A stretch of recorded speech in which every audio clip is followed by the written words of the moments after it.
Selamat pagi semuanya.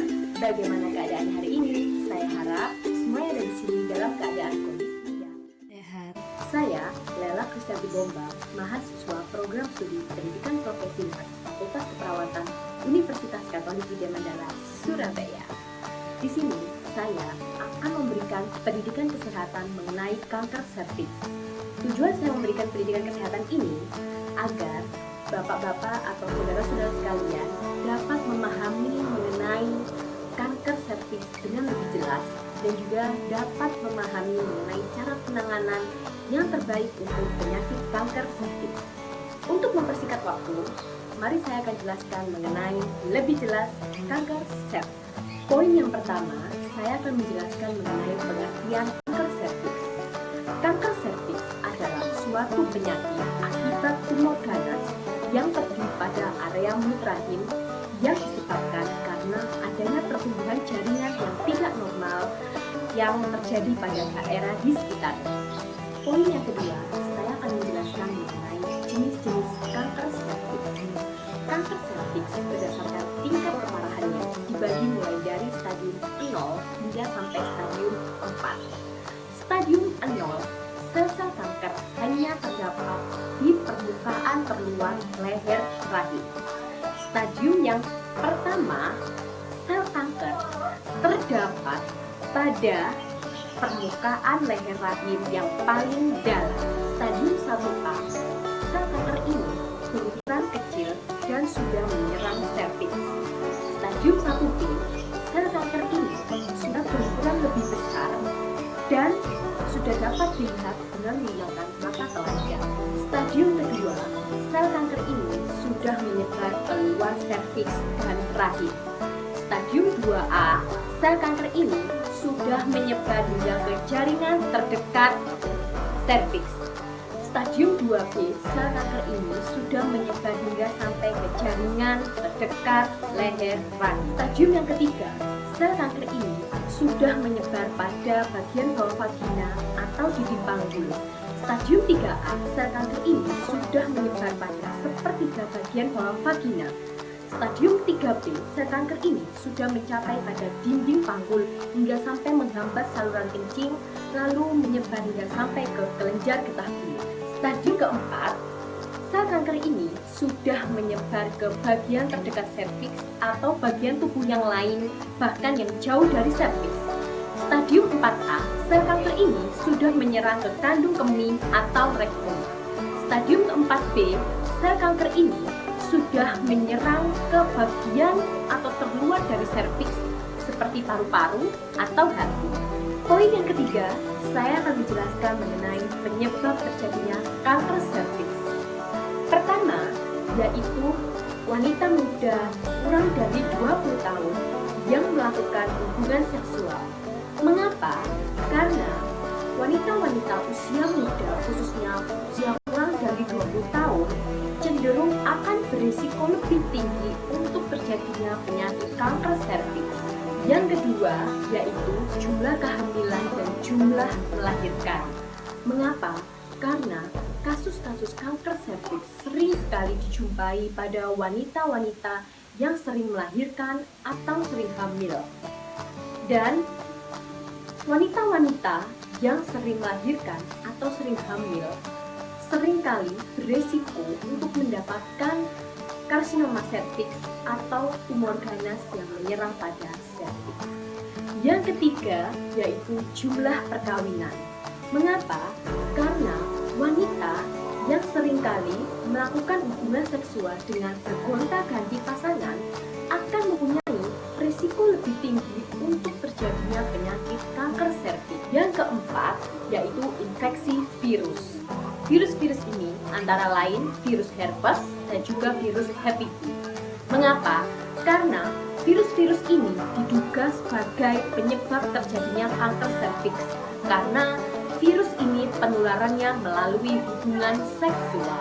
Yang kelima, yaitu soal ekonomi. Kanker serviks seringkali dijumpai pada wanita dengan golongan sosial ekonomi menengah ke bawah karena erat kaitannya dalam pemenuhan status gizi, imunitas, dan kebersihan perseorangan. Pada golongan sosial ekonomi yang rendah, dalam pemenuhan kuantitas dan kualitas makanan juga kurang sehingga mempengaruhi status imunitas tubuh seseorang tersebut. Yang keenam yaitu hygiene dan sirkumsisi. Pada wanita-wanita yang memiliki pasangan yang belum disirkumsisi atau belum disunat akan cenderung untuk berisiko terjadinya kanker serviks dikarenakan pria-pria yang non-sirkumsisi area penis tersebut tidak dapat terawat dengan baik karena adanya kumpulan-kumpulan stigma yang berada di area penis tersebut. Yang ketujuh yaitu merokok dan penggunaan AKDR atau alat kontrasepsi dalam rahim. Mengapa? Karena zat-zat yang ada di dalam rokok sangat berbahaya dan akan merangsang untuk terbentuknya sel-sel kanker.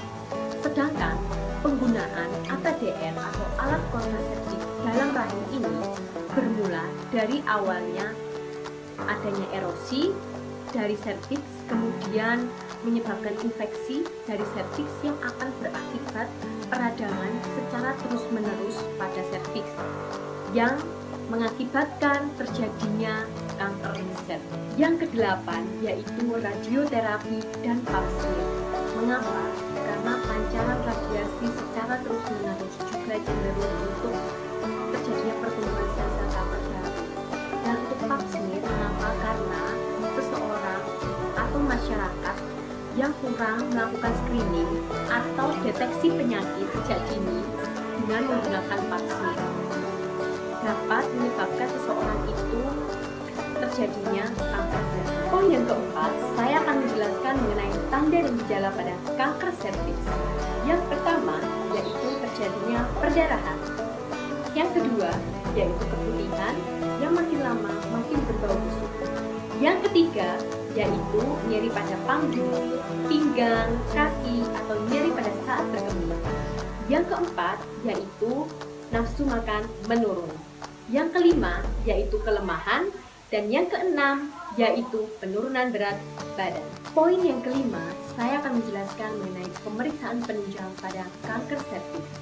Yang pertama yaitu sitologi atau pap smear, di mana tujuan pemeriksaan ini yaitu untuk melihat bagian-bagian yang tidak dapat terlihat pada bagian serviks. Yang kedua yaitu skilling test. Skilling test ini yaitu dengan cara memasukkan yodium ke dalam posio di bagian serviks, di mana bila hasilnya berwarna coklat maka hasilnya normal. Namun bila tidak berwarna maka terdapat karsinoma atau terdapat kanker. Yang ketiga yaitu koloskopi. Koloskopi ini yaitu memasukkan suatu alat ke dalam bagian serviks dengan menggunakan lampu dengan pembesaran 10-40 kali. Yang keempat yaitu kolpomikroskopi, di mana ini adalah untuk melihat hapusan vagina pap smear dengan pembesaran 200 kali. Yang kelima yaitu biopsi, di mana tujuan dari biopsi ini adalah untuk menentukan jenis dari karsinomanya atau kanker serviks tersebut. Yang keenam yaitu konisasi. Konisasi ini adalah mengangkat jaringan yang berisi selaput lendir serviks dan epitel gepeng serta kelenjarnya.